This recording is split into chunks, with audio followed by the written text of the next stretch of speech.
जय हिंद। मेरा नाम धर्मेंद्र कुमार सिंह है। आज बात करेंगे महाराष्ट्र में क्या होगा, झारखंड के चुनाव में क्या होगा, किसकी होगी जीत, किसकी होगी हार। मेरे साथ हैं मैट्रिज न्यूज़ के डायरेक्टर मनोज कुमार सिंह और इनका काफ़ी अनुभव है और इलेक्शन पे बहुत काम किया है। मनोज जी, आपका स्वागत है। मैं ये पूछना चाहता हूँ कि अभी इलेक्शन जो झारखंड और महाराष्ट्र में चल रहे हैं और खड़गे ने जिस ढंग से बयान दिया है, इस बयान को आप कैसे लेते हैं, इसका क्या असर होगा? देखिए, यदि खड़गे को अभी समझ में आया, ये बयानबाजी तो उस समय हो जानी चाहिए थी जब आम आदमी पार्टी ने दिल्ली को टारगेट कर कर इस तरह की योजनाओं का उन्होंने अनाउंसमेंट किया और फ्री की रेवड़ी जो बांटने की बात आई थी। और इसमें तो सबसे ज़्यादा कई उछाल तो तब आया जब लोगों को लगा कि मध्य प्रदेश में जो शिवराज सिंह चौहान की सरकार है वो अब जाने वाली है, और उसी बीच में इन्होंने लाडली बहना योजना लेकर आए और पूरे चुनाव समीकरण ही बदल दिया उन्होंने, और एक बड़े मार्जिन के साथ वो चुनाव जीतकर आ गए मध्य प्रदेश में। इसके बाद लोगों को लगा कि शायद ये रेवड़ी ही जो बांटने की जो परंपरा है, इससे हम सरकार को ले आएंगे, और कहीं न कहीं लोगों ने उन वर्ग को टारगेट करना शुरू किया जो कि वोटर कहिए कि बदलाव अपने करते हैं निर्णयों में, इन्फ्लुएंसर जिसे कहते हैं, इन्फ्लुएंस करने के लिए इस तरह की योजनाएं लाया गया और उनको प्रभावित कर कर अपने पाले में लाया गया। ये सरकारी योजनाओं का उनका बयान एकदम सही है कि भाई टैक्स पेयर का जिस तरह से पैसा यूटिलाइज डेवलपमेंट में होना चाहिए था वो नहीं हो पा रहा है, और सारी सरकारें अब जैसे झारखंड में जिस तरह की घोषणाएं हो रही, 50,000 करोड़ रुपया कहाँ से आएगा, ये दोनों पार्टियों को मेरा सवाल ये है कि एक खड़गे जानबूझकर जो है ये बयान दिया है या कोई उनके मन में बात है? क्योंकि देखिए इलेक्शन बीच में चल रहा है और इस तरह का बयान देना जो है अपने आप में लगता है कि बोल्ड हो जाना होता है। इसको जो है इस बयान के बाद जो खास करके मोदी और पूरी बीजेपी टीम ने इसको कैच कर लिया, लगातार हमला कर रहे हैं और अभी जो प्रचार शुरू हो गया है उसमें ये होगा। तो खड़गे से ऐसी कैसे गलती हो गई जो चूंकि न्यूज रूम की बात है, सॉरी ये बेसिकली ये जो है अंदर की बात है, माने वार रूम की बात है, उसमें बात होनी चाहिए, पब्लिकली कैसे कर दिया? क्या उनका इंटेंशन गलत था या क्या संदेश देना चाह रहे हैं? नहीं, मुझे लग रहा है कि वो अपनी गलतियों को सुधारने के लिए पब्लिक के बीच में जाना पसंद किया, और उन्हें लगा कि हो सकता है कि इस चुनाव में मुझे बहुत बड़ी सफलता रेवड़ी बांटने के नाम पे नहीं मिल सकती है, तो क्यों न मैं जो भारतीय जनता पार्टी रेवड़ी के थ्रू, जैसे महाराष्ट्र की सरकार की मैं बात कर सकता हूं कि वहां पे जो बांट रहे हैं तो उसको हम गलत साबित करने के लिए इस तरह का बयान दे जो कि उल्टा पड़ता हुआ दिख रहा है।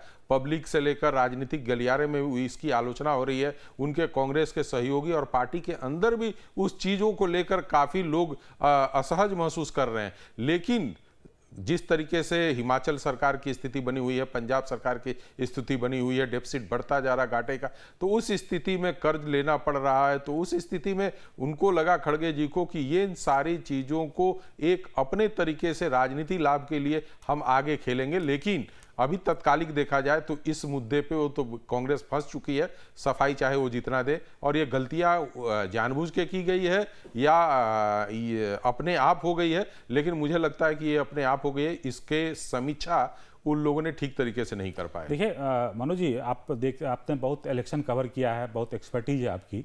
आपने देखा होगा बिहार चुनाव में जो है मोहन भागवत के बयान को जो है आरक्षण पे कैसे पेश करके किस ढंग का परसेप्शन बना दिया गया था, और अभी लोकसभा चुनाव में जो संविधान बदलने 400 सीट की बात हुई थी उसको भी विपक्ष ने एक तरह से परसेप्शन बना के जो है यूपी में नुकसान किया, और जहां जहां बीजेपी हाईएस्ट पे थी वहां पे कुछ नुकसान हुआ है।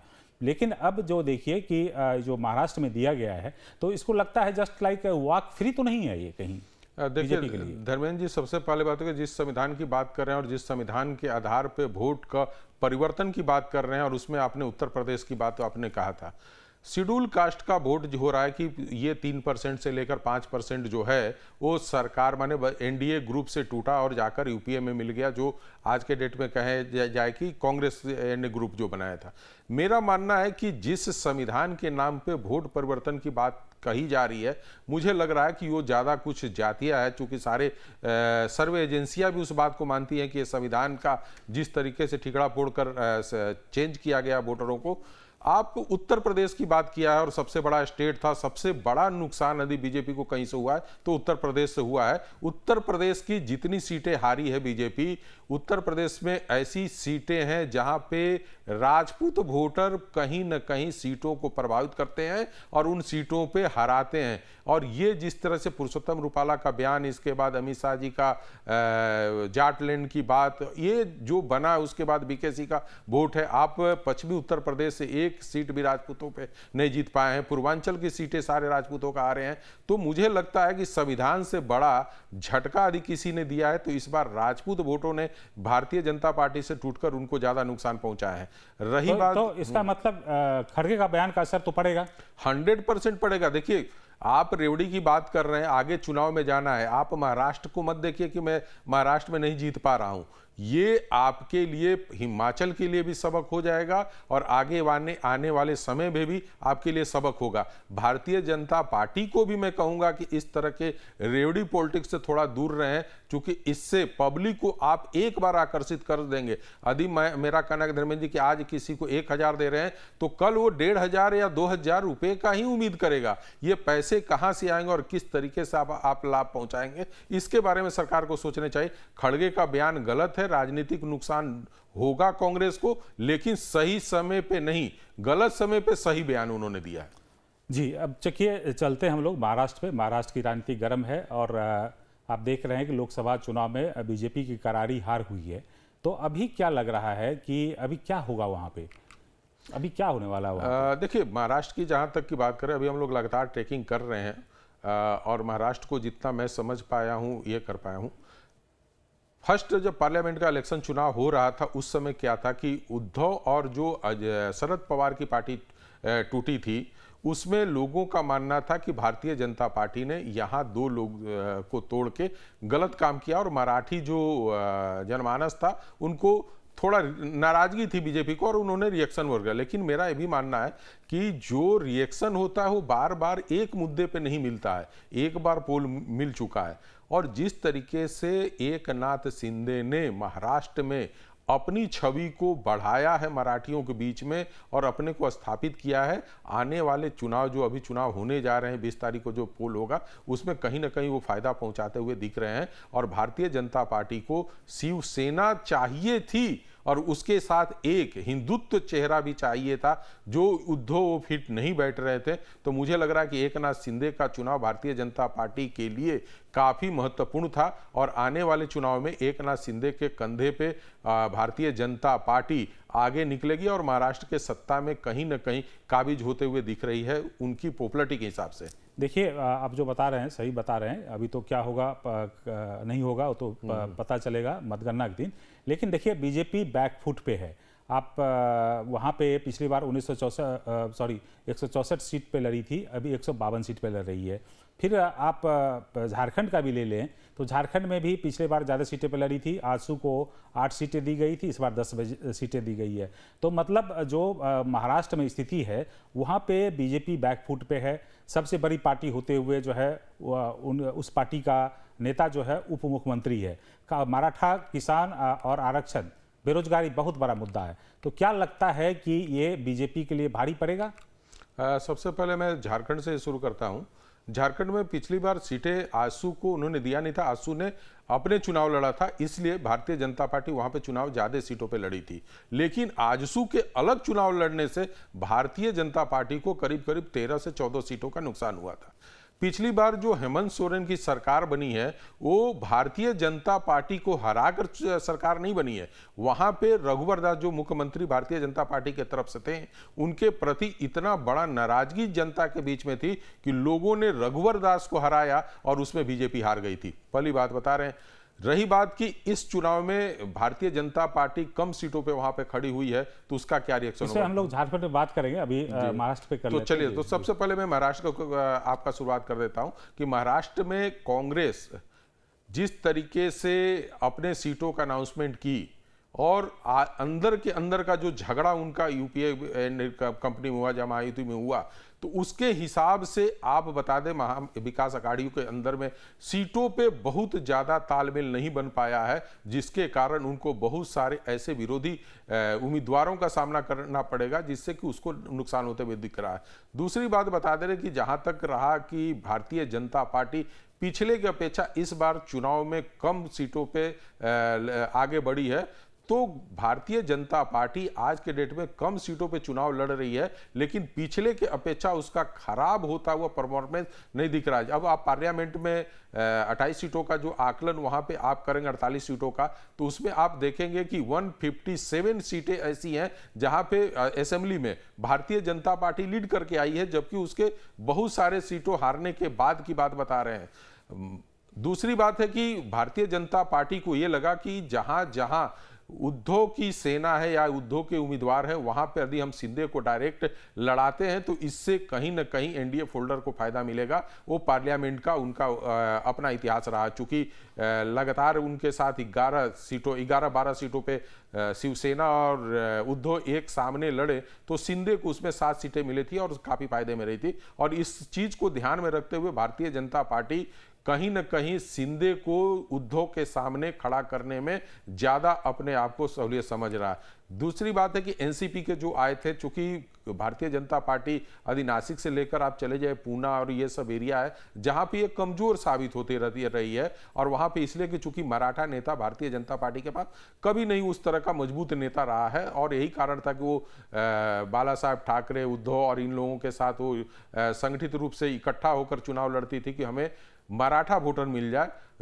जिसे ध्यान में रखते हुए इस बार ये लग रहा है कि ये जो पूना वाला एरिया है, अजीत पवार को लाने का मतलब था कि कहीं ना कहीं वहां पे जो मराठा वोटर भारतीय जनता पार्टी से दूरी बना के रखा हुआ था, तो यदि उसके 2-4% भी इनको मिल जाता है तो उससे भारतीय जनता पार्टी को काफी फायदा मिलते हुए वहां दिखाई पड़ेगा। तो मेरा ये पूछना चाह रहे हैं, देखिए जैसे आप बोल रहे हैं कि महाआघाड़ी में कन्फ्यूजन था, कन्फ्यूजन तो महायुक्ति में भी था, क्योंकि अभी तक जो है ऑफिशियली सीटों का ऐलान नहीं हुआ किस पार्टी कितने लड़ेगी। एक तरह से है कि 152 सीटों पर लड़ेगी, 80 सीटों पर लड़ेगी, लेकिन आधिकारिक ऐलान नहीं हुआ। जिस ढंग का उधर कन्फ्यूजन है उस ढंग का इधर भी कन्फ्यूजन है, और एक तरह से बागी उम्मीदवार 36 बागी उम्मीदवार हैं, सबसे बीजेपी के तरफ से हैं, और जो है टक्कर भी इस ढंग से सीटों का किया गया है जिसपे कांग्रेस बनाम जो है बीजेपी ज़्यादा सीटों पर मेरे ख्याल से 70 या 76 सीटों पे है। तो कंफ्यूजन दोनों तरफ से है, मतलब एक तरफ से भी उधर भी जो है जंग चली है और इधर भी जंग चली है, तो इसको कैसे देखते हैं? नहीं, देखिए वहां पे जो जंग लड़ी है, आप आज उद्धव ठाकरे का बयान देखे होंगे कि अपने जितने भी उनके विरोधी खड़े हुए हैं सबको चेतावनी दे रहे हैं कि भाई आप अपना नाम वापस लीजिए, नहीं तो आपके ऊपर हम कड़ी से कड़ी कार्रवाई करेंगे।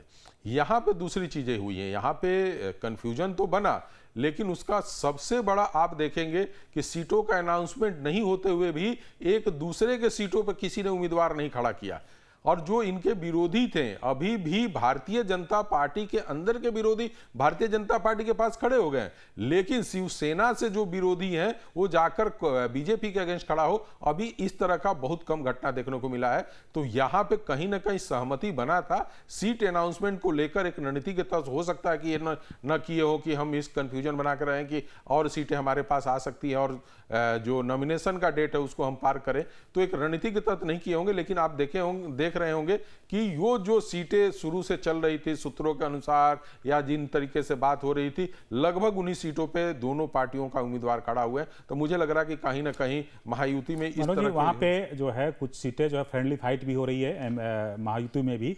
और दूसरी बड़ी वजह है, जैसे आप देखे होंगे बीजेपी के बहुत सारे लोग एकनाथ शिंदे के पार्टी से लड़ रहे हैं।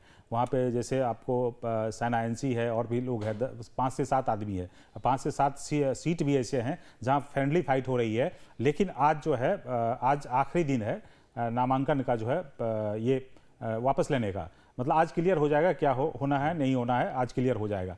लेकिन ये बताइए कि वहाँ पे जो एक तरह से 10 साल का एंटी इनकम्बेंसी फैक्टर है, उसके बाद मराठा नाराज है, उसके बाद किसान नाराज है, बेरोजगारी अलग मुद्दा है, दलित ओबीसी फैक्टर अलग है। तो इसमें आपको क्या लग रहा है कि तीसरी, जिस तरह हरियाणा में बीजेपी तीसरी बार आई है, क्या बीजेपी गठबंधन तीसरी बार आएगी? हालांकि कुछ दिन के लिए उद्धव ठाकरे की सरकार जो थी कांग्रेस और एनसीपी के समर्थन से थी, तो ये एंटी इनकम्बेंसी फैक्टर है जिसका एक लोकसभा में दिखा असर। क्या ये आसान है बीजेपी के लिए तीसरी बार आना? हाँ, काफ़ी मुझे हद तक लगता है कि बीजेपी के लिए उतना बड़ा मुश्किल खड़ा कांग्रेस और महाविकास अघाड़ी ने नहीं कर पाया है। नहीं करने का पीछे का कारण है कि अभी आप देखेंगे तो कांग्रेस वहाँ पे उस तरीके से चुनाव लड़ते हुए नहीं दिख रही है जिस तरीके से शरद पवार दिख रहे हैं। वहाँ की पूरी राजनीति, कांग्रेस सबसे बड़ी पार्टी के रूप में वहाँ चुनाव लड़ रही है, लेकिन रणनीति कौन तय कर रहा है? तो शरद पवार तय कर रहे हैं। शरद पवार के साथ सबसे बड़ा है कि वो मराठा जो पॉलिटिशियन है उसको स्थापित होने नहीं देना चाहते हैं अपने पार्टी की तरफ से, माने गठबंधन की तरफ से, और वो सबसे बड़ा उनके लिए कांटा बनेंगे उद्धव ठाकरे। और इसलिए वो उद्धव ठाकरे को समय समय पे छोटा नहीं बड़ा ठोकर मारते चल रहे हैं, और इससे उद्धव ठाकरे गुट खुद परेशान है। तो उनके आपसी तालमेल को लेकर काफी कंफ्यूजन है। इसी तरीके से यदि आप अखाड़ी के बात में देखेंगे, महाअखाड़ी में ये बात आई कि भाई आपका मुख्यमंत्री कौन है, तो उनके सारे नेताओं ने एक बोला कि भाई हमारे यहाँ तो खुद बैठे हुए एकनाथ शिंदे जी, इसमें प्रश्न करने का कोई सवाल ही नहीं होता है। तो लोगों का यही प्रश्न था कि भाई चुनाव के रिजल्ट के बाद क्या होगा। कहा कि चुनाव का रिजल्ट भी होगा तो इन्हीं मुख्यमंत्री के अंतर्गत आएगा, तो चुनाव का रिजल्ट आने दीजिए इस मुख्यमंत्री का। तो कहीं ना कहीं ये अपने भाषणों में अपने के साथ तालमेल बैठाकर करने की कोशिश इन लोग किए हैं, और लगातार ये दोनों अपने प्रेस कॉन्फ्रेंस भी साथ कर रहे हैं, लोगों का चुनाव प्रचार और रणनीति भी एक साथ बन रही है। इस बार मुझे लग रहा है कि कहीं ना कहीं शरद पवार अपने आप को एक सेकंड बड़े पार्टी के रूप में स्थापित करने के लिए कांग्रेस और उद्धव ठाकरे की शिवसेना को पीछे छोड़ने की कोशिश कर रहे हैं। तो उनके अंदर ये एक विरोधाभास। शरद पवार कम सीटों पर लड़ रहे हैं, हाँ। लेकिन एक मान लीजिए आपको लगता है बीजेपी जीत रही है, जीतने वाली है, यदि बीजेपी हारती है तो क्या वजह होगी वहां पे? बीजेपी यदि हारती है तो बीजेपी अपने कारण से हार सकती है। इसको मैं शिंदे के लिए या अजीत पवार के लिए नहीं, यदि अजीत पवार का सिलेक्शन किसी ने किया है तो भारतीय जनता पार्टी ने किया है। अजीत पवार का कम सीट आ रहा तो उसका दोषी कौन होगा? भारतीय जनता पार्टी होगा। यदि एकनाथ शिंदे चुनाव में पिछड़ते हैं तो उसका दोषी कौन होगा? भाई भारतीय जनता पार्टी होगी, क्योंकि चुनाव उनका था, सारी रणनीति उनकी थी। तो इसमें मुझे लग रहा है कि शरद पवार, अजीत पवार और एकनाथ शिंदे को नहीं दोषी ठहराना चाहिए। वो सीधा सा कि भारतीय जनता पार्टी कहीं ना कहीं अपने रणनीति में फेल होते हुए नहीं दिख रही है। लेकिन मेरा अपना मानना है कि भारत में सबसे ज्यादा कठिन उसका कोई राज्य रहा भारतीय जनता पार्टी का, वो हरियाणा रहा, और एक छोटे छोटे रणनीति के तहत वो पूरी सीटों को निकालकर एक बहुमत की सरकार बना ली है। तो महाराष्ट्र उससे काफी अच्छे स्थिति में है। और दूसरी बात बना दे कि जिस तरीके से मध्य प्रदेश में लाडली बहना योजना बड़ी कारगर साबित हुआ था, 62-65% जिस तरीके से महिलाएं ये मानती थी कि मामा बहुत अच्छे हैं और ये हैं, इसी तरीके से जो यहाँ पे मुख्यमंत्री लाडली बहना योजना महाराष्ट्र में शुरू की गई है उससे भी काफ़ी महिलाएं प्रभावित हुई हैं। और ये चौथा या पांचवा किस्त उनके खाते में चला गया है और किसी तरह का विरोधाभास नहीं दिख रहा है।